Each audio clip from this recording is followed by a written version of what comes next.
Welcome to the No Quit Living podcast. Our primary objective is to motivate and inspire our listeners to never quit. The reality of life is simple. We all fall. We all fail. At times, we get knocked down. The question is, do we get back up? Are we stronger? Are we better prepared to attain the maximum of our potential? Thank you for joining our No Quit tribe. As you go for your greatness today, never quit. And remember, we rise by lifting others up. Welcome to episode number 309 of the No Quit Living podcast. I'm your host, Christopher J. Worth, and today's theme of the day is with obstacles comes opportunity. Our quote of the day comes to us from Deepak Chopra. Obstacles are opportunity in disguise.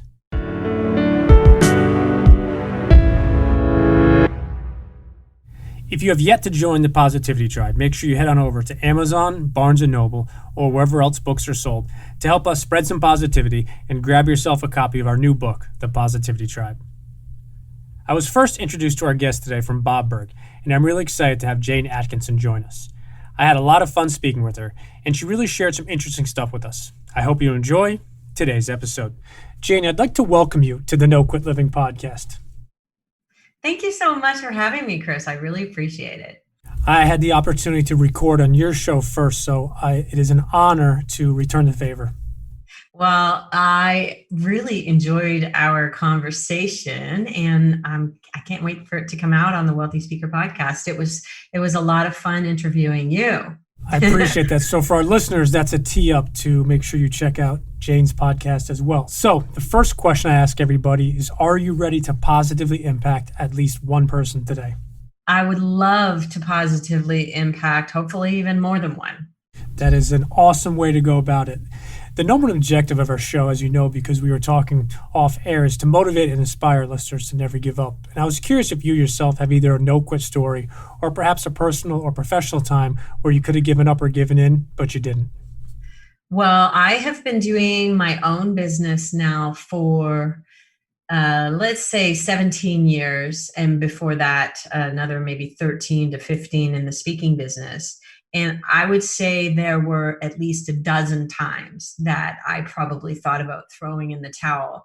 The one that popped into mind that most, kind of hurt the most was a launch that didn't go the way I thought it was going to go. Has that ever happened to you where you're like, okay, you put everything into this thing and then you're like, ta-da, to everybody, to the world, and crickets. And my launch did not go the way that I thought it was going to go. And what I realized after that was, I'm going to have to sell this sucker one person at a time, which is kind of how we've recognized that almost everything in our business has gone. There's no kind of flip the magic switch and all the business just floods in. So a disappointing launch, I just remember how much it hurt.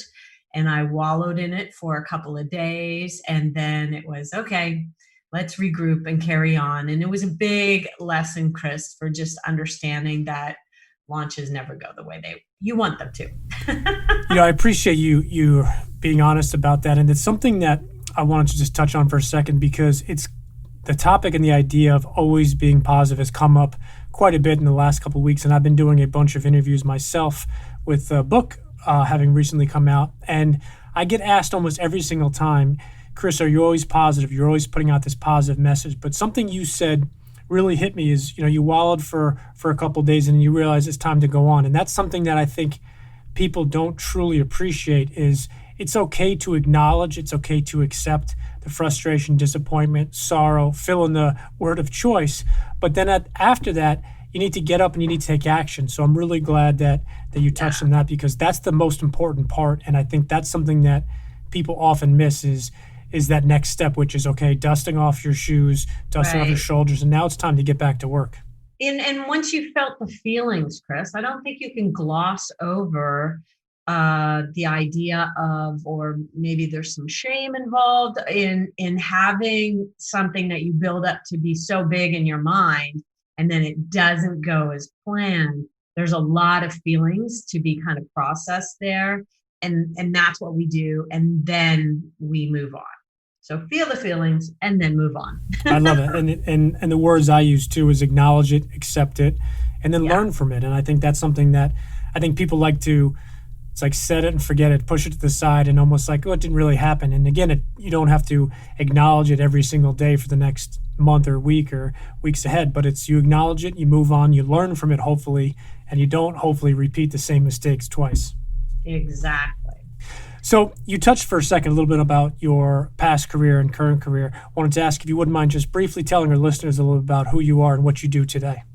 So I am a business coach for professional speakers.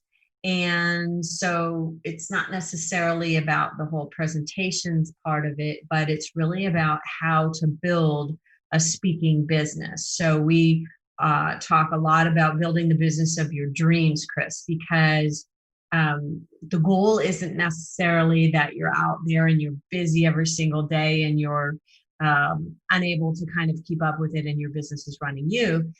The idea behind the Wealthy Speaker School is to teach people to build the business that's perfect for them.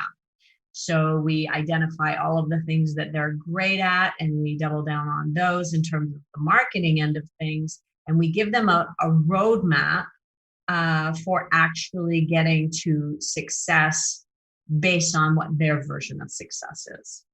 So we have that inside a school and books and all kinds of things that we've developed over the course of the last 15 years. And you also have your podcast. If I wanted to ask if you wouldn't mind just telling our listeners a little bit about that and also where they can find it. So we have the Wealthy Speaker podcast. It's on all the platforms, iTunes, Stitcher, everybody. And it's a great show. We really talk about business growth and all of the different areas of business growth, which, of course, during COVID has meant a lot of virtual and things like that. Our industry has really had to pivot over the last 6 months. I guess it's maybe more than 6 months. And a lot of our students and clients have done it absolutely brilliantly. I absolutely love that word, and it's been used pivot so much in the past few months, and again with COVID and this interesting year. I'll define it with that word, but I think the word pivot is something that I think is perfect during these challenging times. And the reason I like the word pivot is because it's something that we're all dealing with. We all have to pivot. We all have to change. We have to readdress. We have to come at things from a different angle. And being a speaker myself, prior to March of this year, I had done a bit of Zoom presentations for companies that have multiple offices and things like that. And I was used to it and I was comfortable with it for those specific situations, which you have to because you can't be in 3 or 4 places at once. Right. But we all had to pivot in the speaking world and even in business in general and not just entrepreneurship, but even if you're a 9 to 5 person at a company because of this social distancing. So maybe a difficult question, but what has been the biggest challenge you feel in the speakers world where people really had to pivot in ways that maybe they didn't know they could, but also ways that they knew that they had to? I think what people miss the most is the routine, the travel, the live audiences. There are things about that I know a lot of our clients are really craving, that live interaction. But when they put their minds to it and they switch things over to be virtual and they really learned how to engage their audiences in a meaningful way, it actually turned out that people would put things in the chat box that they might not have said to you live during a presentation with 500 people in the room. And so I've had clients who have done presentations for 30,000 people. I've had clients who have done audiences of 3,000 people with over, I think it was actually the number of people in the audience was like 1,500, but it was over 2,000 comments in the chat box because they were so engaged with this speaker. And so I think that's what surprised me. Was how well someone could switch it up. That same speaker who got over 2,000 comments, in the beginning of it, she said, I hate virtual. So really, really, we took a look at that language and talked about how not helpful that was to her moving forward. And the minute she kind of switched it around to embrace what was in front of her, actually all the pieces of the puzzle fell into place. And now people are asking her to teach them how she did that.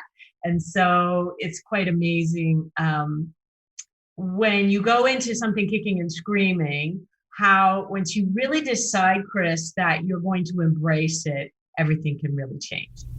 You know, something you said hit me. It's something my father said and something I say often is with obstacles come opportunities. And I think we all got thrown into this new virtual world. And for some of us and for traditional businesses, it was almost instantaneous. I know friends of mine here in the States that literally within a day or two, there was no questions asked. It was, look, offices shut down other than, these 3 or 4, industries or these 2 or 3 people within the company that have to be there because of X, Y, Z. You were almost immediately not given a choice. It was, almost like if you want to work for this company still, here's your laptop and you're going to be, dialing in remotely and everything is going to be virtual for the next fill in the blank. And I think it's interesting that you shared that story about that woman. Initially, she was not happy for it, but then you going through it and realize that you can connect in a different way. And going back to what I said is with obstacles come opportunities. And I think that's the one thing that I've seen during this pandemic that's been unbelievably inspiring and exciting is watching other people take advantage of some of these opportunities and say, hey, I'm going to start this business or I'm going to change lanes from only in person. Now, candidly, I miss that live interaction myself of audience. But to your point, on the flip side of that is people are engaging in a different way because you can't have a chat going through. And obviously, if you're a good speaker, you can't be a good speaker and then sitting, turning around, reading things and emailing or texting back. But it does allow for different opportunities. And I think when we get out of this, which I fully believe we will, and we're going to come back hopefully stronger and smarter during this as not a country, but as a world, I think that we're going to still see some companies that utilize the virtual. And I think some industries will go back to being fully live, but there will be some that will have that hybrid. Yeah, for sure. Our industry as a whole has changed and recognized the tools that are available. There was a threat of this, I don't know if you remember, maybe 10 years ago or 15 years ago, oh, virtual is going to take away our jobs as speakers.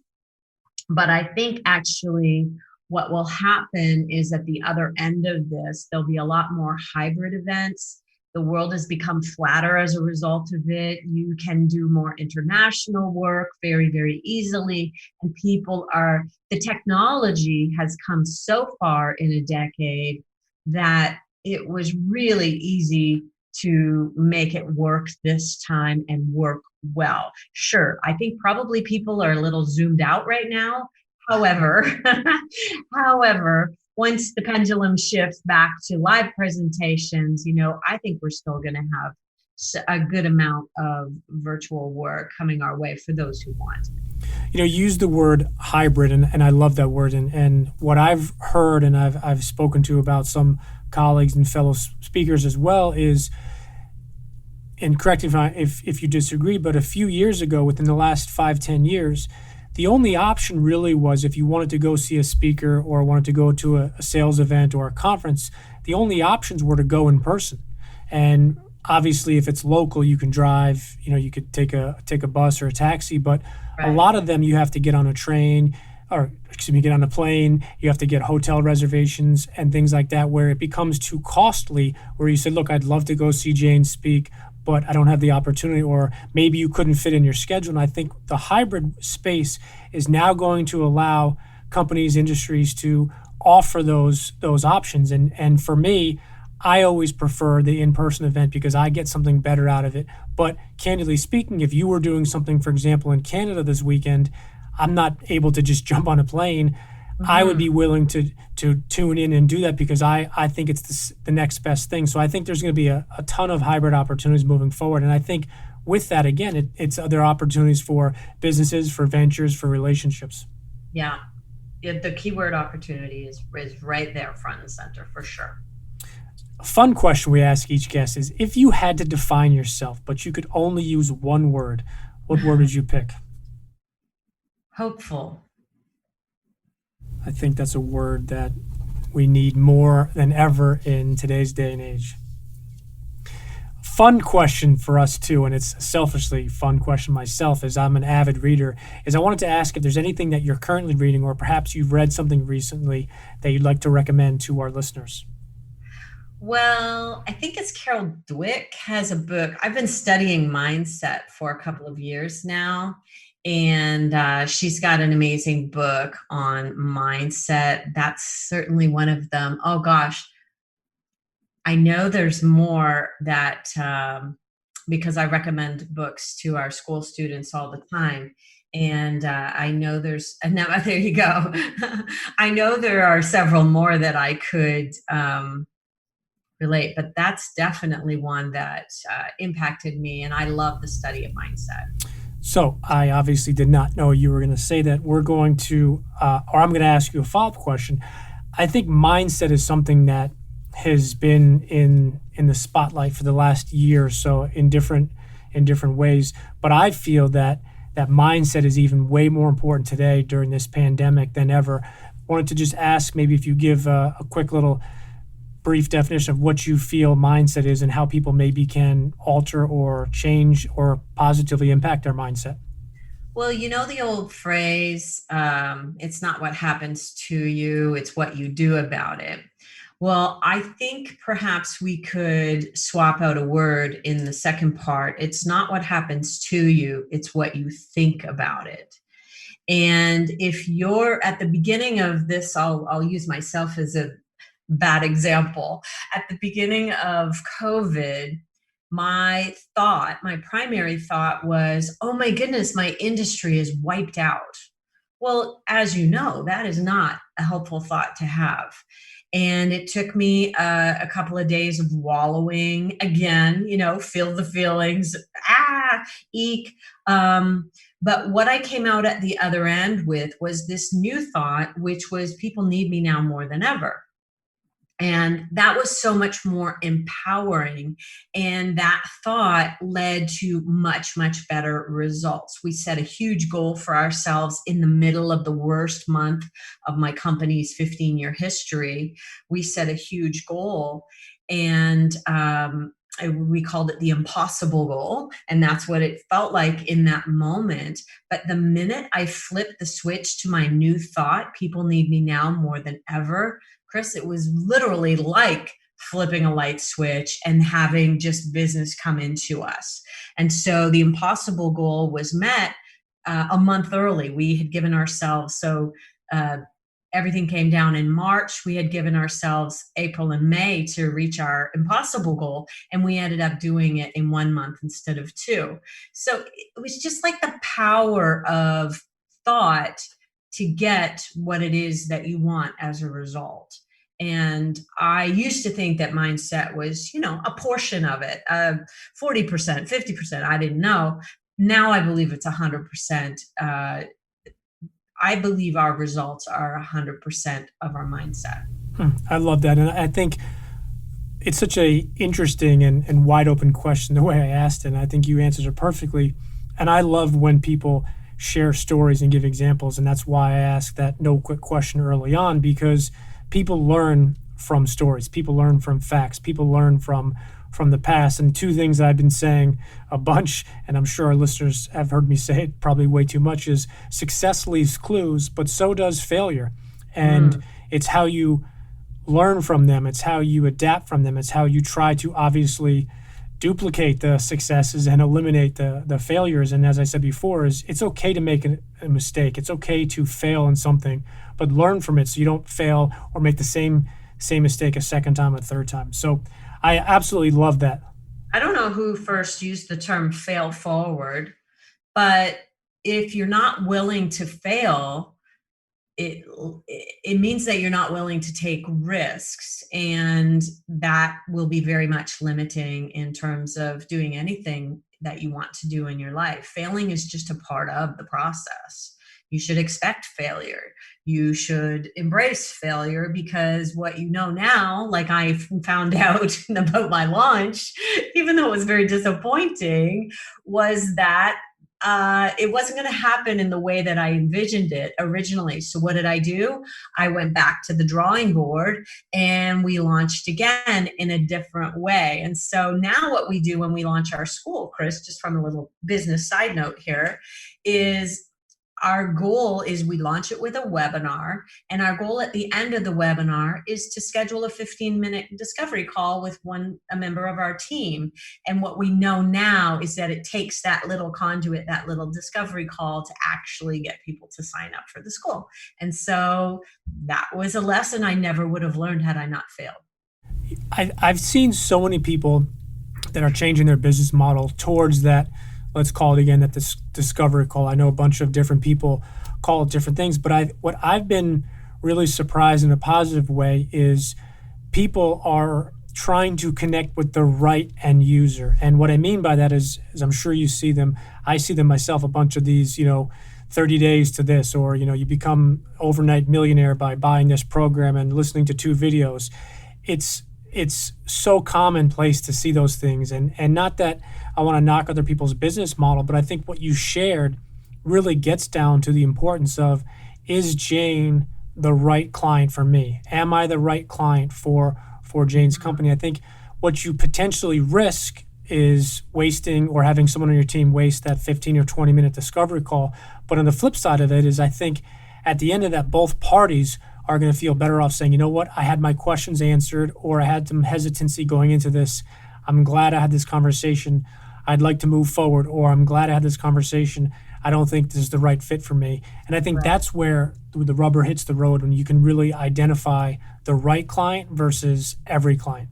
Right. And we do get some tire kickers coming around, and that's okay. That's 15 minutes that our team won't get back. But when we do get people, and they can tell right away whether or not people are serious prospects for us. And I think that's something that you just learn over time. No, I definitely, and I think how you said tire kickers, I think that's awesome. I've never heard that before, so I'm going to steal that in some way. So if you could go back to the 20-year-old version of yourself and give yourself just one piece of advice, what would that be? I think it would be something around, don't worry so much. Every goal, what I look back on now, Chris, I've set a pretty big financial goal for myself. And what allows me to rest easy in, it'll take whatever amount of time it takes, is the fact that I have reached every goal I've ever set out for myself. So at 20 years old, I did not know that I was just going to write things down and they were going to come true. I didn't know the power of that. And I think I would just say, don't worry. You're going to work hard enough to do the things that need to be done in order to achieve the things that you want to achieve. And you should worry less about it. And maybe don't get as frustrated when it doesn't happen on your timeline. I don't have the actual quote in front of me, but I remember there's so many quotes about when you worry about things and the percentages of them that actually come to fruition. It's such a small number. And again, it doesn't mean that you don't worry about anything and just haphazardly go about everything. But I think we all, myself included, it's paralysis by overanalysis. I think you think about everything that could go wrong, as opposed to, what can I focus on? What can I control? And what can I really impact today and moving forward? So that's good advice. Now, if I had the power to grant you dinner with anybody, dead or alive, who would you pick? I'm sure a lot of people say Oprah to pick her brain, but I think she probably is tired of that too. Let's see. I think maybe Gandhi would be a fascinating person to have dinner with, just to talk to about life and what he went through, and just an amazing story of survival and forgiveness and gratitude. I quoted Gandhi in my book, "Be the change you want to see in the world." It's one of my all-time favorite quotes. That's something that the entire world could be embracing right now. That's such a good quote for this time in the world, don't you think, Chris? I think and it's always interesting to me that some of the best quotes are from a while ago because they just, it's almost like style. It comes back, 10, 20, 30 years later. Yeah. But I think to your point, it's a quote that I think if we all embraced financially, personally, religiously, politically, be the change, and it goes back to something I talk about all the time is, hate never wins. Spreading hate never wins.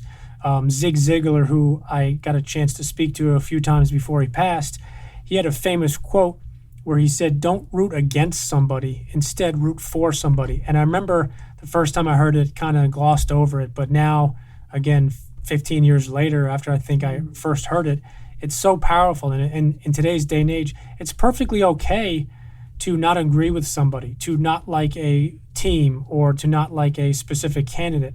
But instead of rooting against that person or for that team to do poorly or lose, why not root for somebody else, and why not support somebody else in a more positive fashion? So I think it's so key how a bunch of these quotes come back and are meaningful so many years later. Becoming fashionable again. I love the term of being an example of what's possible. So I've adopted that. Brooke Castillo is someone that I learned from. She's a mentor for me in terms of the mindset work. And being an example of what's possible is kind of one of the values of our company. So we start each team meeting with, okay, guys, we are out here showing people what's possible. We need to do it at this level. And I think that that's maybe a division of the Gandhi quote that you had there. And I love that. No, I've never heard it said that way. I love that, being an example of what's possible. Yeah. When I had the opportunity to be on your show, we talked about going down the rabbit hole of social media and negativity.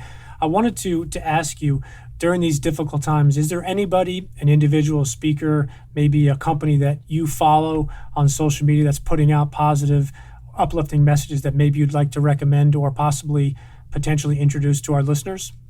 Well, if they're business owners, Dan Sullivan is another mentor of mine. So I get to be exposed to his teachings once a quarter. I used to hop on the train and go to Toronto, but we've been doing it virtually lately. But he always makes me think about, oh, yeah, that's right. So he was one of the first people to remind us all that what was happening right now during COVID was kind of like year one in our business, when we had to get back to the hustle that we did in year one and do the picking up the phone and maybe calling on people that we hadn't called on in a while. And really, it got us back to the basics. And he was the one who reminded me that, oh, wait a second, I've been through this before. I did it in year one. I did it when this happened and the setback occurred or whatever. And so Dan Sullivan is someone that I just really admire in terms of being the person who is showing me what's possible. I love that. Get back to the hustle. And I think it's a perfect analogy because we have to continue to work hard and work. And I love that analogy people always make, work smarter, not harder. And I always think that it's interesting because in some way it implies that, if you work smarter, you're not working hard. And I always think that it's an interesting perspective because I know a bunch of people, we probably have a bunch of people in common that are incredibly smart the way they work, but they also work their butts off and they earn everything that they get. But we should talk about that for a sec, Chris, because my definition of wealthy doesn't include a 40-hour work week. That book, The 4-Hour Work Week, shifted my brain, I don't know, 10 years ago. And as did working with Dan Sullivan. We really, in the first year or two, that's all we talk about is time management and how we do a better job. And so through COVID, I want to tell you, number one, I have never lowered fees on anything. We haven't changed any pricing.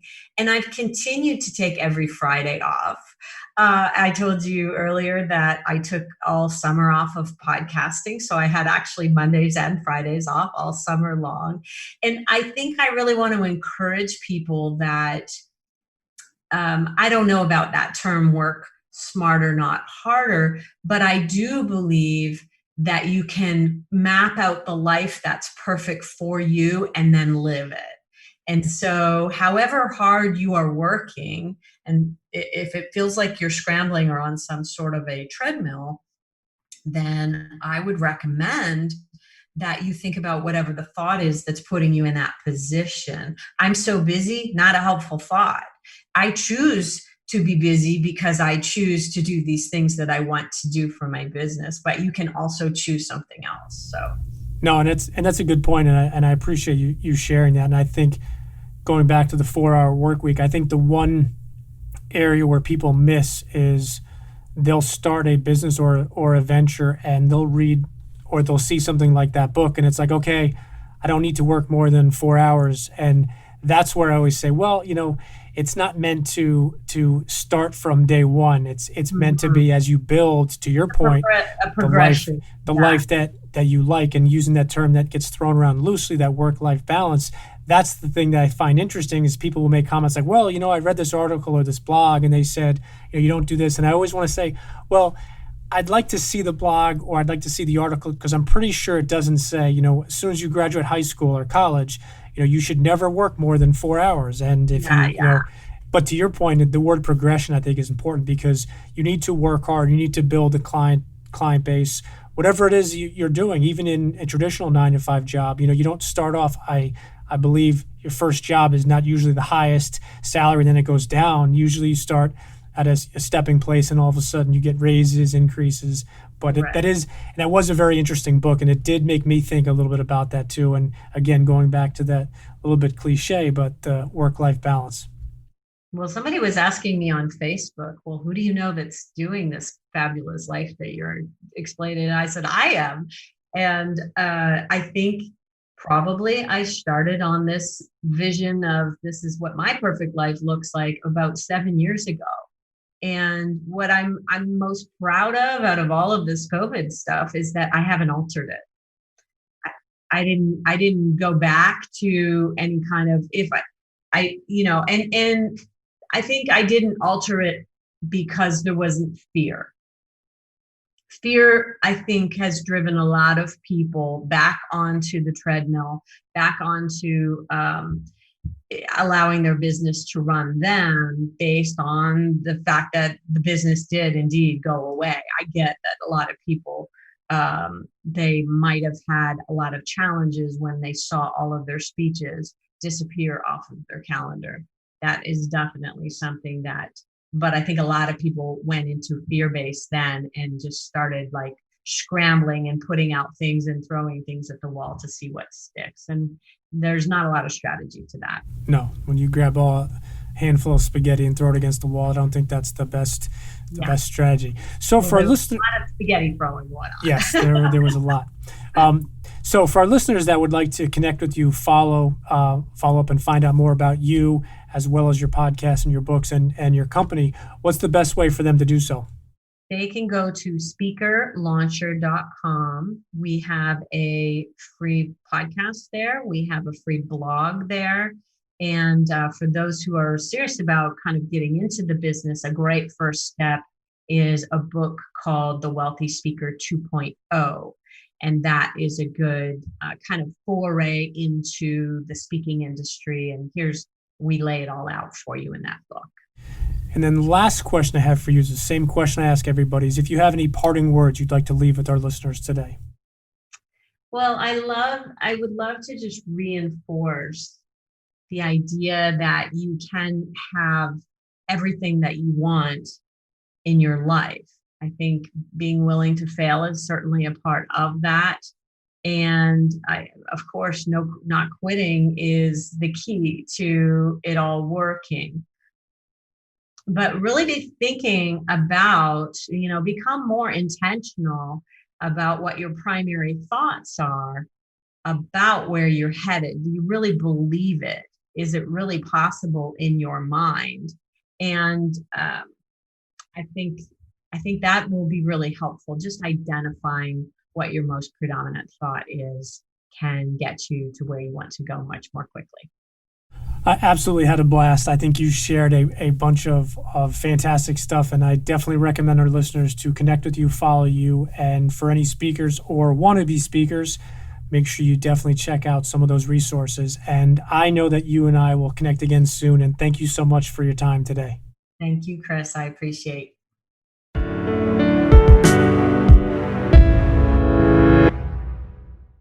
Thank you for listening to episode number 309. I typically give a brief wrap up at the end of each episode, but today I want to expand on Jane's parting words. She specifically said that we can have anything we want in our lives, and she mentioned the importance of becoming more intentional about our thoughts. What do you think about? Do you dream big? Do you limit yourself? Do you really believe that you can do great things? If not, how come? I challenge each listener today to be intentional with your thoughts. When a doubt or fear pops into your head, acknowledge it, but don't dwell on it. Believe in yourself and start today. And remember, we rise by lifting others up. And lastly, to our listeners, thank you. We truly appreciate your time, and we hope our episodes inspire you to keep on attacking life and never giving up. To quote Dr. Norman Vincent Peale, it's always too early to quit.